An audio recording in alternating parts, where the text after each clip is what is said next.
നേരത്തെ പറഞ്ഞ് പേടിയാട്ടമ്മ തുറക്കാനും അമ്മാഞ്ചേരി അമ്മ അടയ്ക്കാനും എന്നുള്ളൊരു പഴഞ്ചൊല്ലുണ്ട്. പേടിയാട്ട് തുറന്നു കഴിഞ്ഞാൽ എല്ലാ സ്ഥലത്തും ഉത്സവമായി. അതുപോലെ തന്നെ ഈ അമ്മാഞ്ചേരി അമ്മ കുടികൂട്ടുന്ന ദിവസമാണ് ഈ ഇടവം 15. ഈ 15 കഴിഞ്ഞാൽ പിന്നെ ഉത്സവം ഇടുന്നില്ല. പിന്നെ പേടിയാട്ട് തുറന്നതിന് ശേഷമാണ് എല്ലാ ക്ഷേത്രങ്ങളിലും ഉത്സവം നടക്കുന്നത്.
എടവപ്പാതി വെള്ളിയാഴ്ചയാണ് പ്രധാന ഉത്സവമായ കോഴിക്കളിയാട്ടം.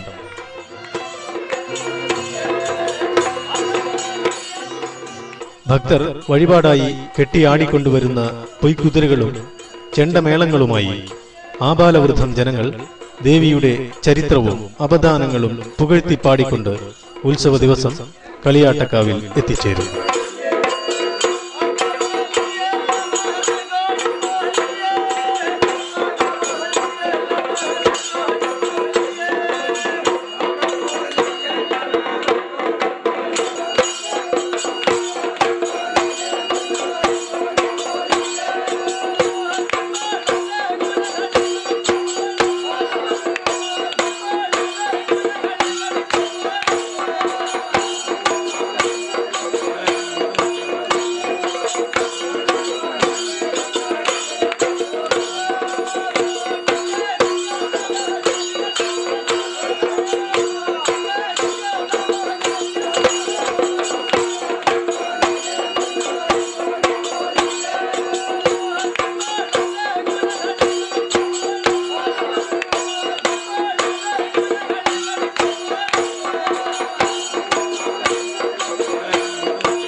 ദേവി നേരെ കരങ്കൊള്ളിയാളിലിരുന്നു.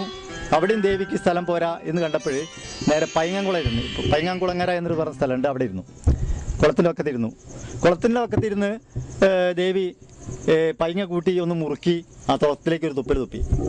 ഇന്നും ആ കുളത്തിൽ ജലത്തിന് ചുവപ്പ് കളറാണ്. എല്ലാവർക്കും ഇപ്പോഴും പോയാൽ കണ്ടാലറിയാം. അങ്ങനെ ദേവി തൻ്റെ മകൻ എപ്പോഴും കൂടെയുണ്ട്. മകൻ ഗണപതിയോട് പറഞ്ഞു, ഞാൻ അല്പം വിശ്രമിക്കട്ടെ, നീ പടിഞ്ഞാട്ട് പോയി കുറച്ച് നമുക്ക് ഇരിക്കാൻ പറ്റാവുന്ന സ്ഥലം കണ്ടുപിടിക്കണം എന്ന് പറഞ്ഞു. അങ്ങനെ ഗണപതി നേരെ പടിഞ്ഞാട്ട് പോയി. അവിടെ ദേവന്മാർ പോലും ലഭിക്കാൻ ആഗ്രഹിക്കുന്ന ഒരു പ്രദേശമാണ് ആ കളിയാട്ട സ്ഥലം.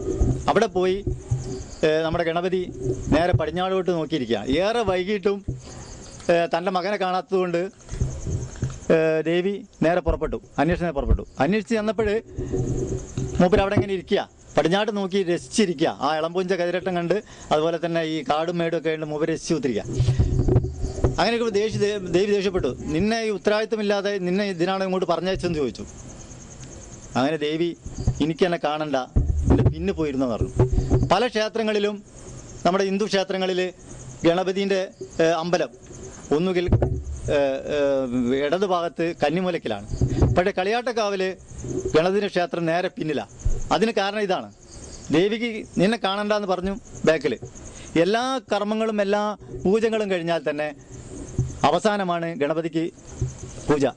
മറ്റു ക്ഷേത്രങ്ങളിലൊക്കെ തന്നെ ഈ പൂജ നടക്കുന്നത് ആദ്യം പൂജ നടത്തിയിട്ട് ഗണപതിക്ക് പൂജ നടത്തിയിട്ട് പിന്നെ ഏത് ക്ഷേത്രങ്ങളിലും പൂജ നടത്താറുള്ളൂ. പൊയ്ക്കുതിരകളുമേന്തിയുള്ള ക്ഷേത്ര പ്രദക്ഷിണം മനോഹരമായ ഒരു കാഴ്ചയാണ്.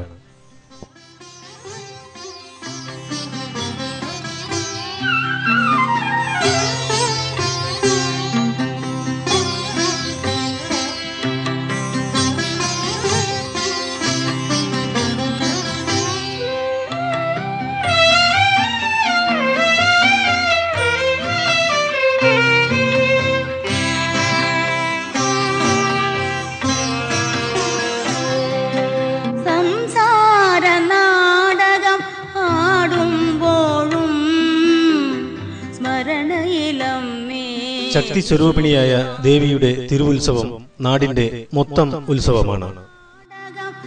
ആടുമ്പോഴും സ്മരണയിലമ്മേ നീ മാത്രം സുഖദുഃഖദിനരാത്രമൊഴുകുമ്പോഴും. മികച്ച ഒരു കാർഷിക വാണിജ്യ സംസ്കാരവും ഈ ഉത്സവത്തോടനുബന്ധിച്ച് നാളുകൾക്ക് മുമ്പേ ഇവിടെ ആരംഭിക്കാറുണ്ട്. ആടുമ്പോഴും സ്മരണയിലമ്മേ നീ മാത്രം.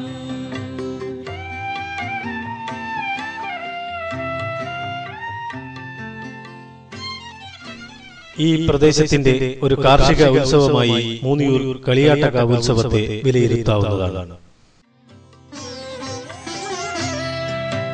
ഫലമോഹം വന്നെന്നെ പൊതിയുമ്പോഴും നാനാജാതി മതസ്ഥരുടെ പങ്കാളിത്തം കൊണ്ട് പ്രശസ്തിയാർജിച്ചതാണ് കളിയാട്ടം. കാലവർഷം സജീവമാകുന്നതും കളിയാട്ടത്തോടുകൂടിയാണ്.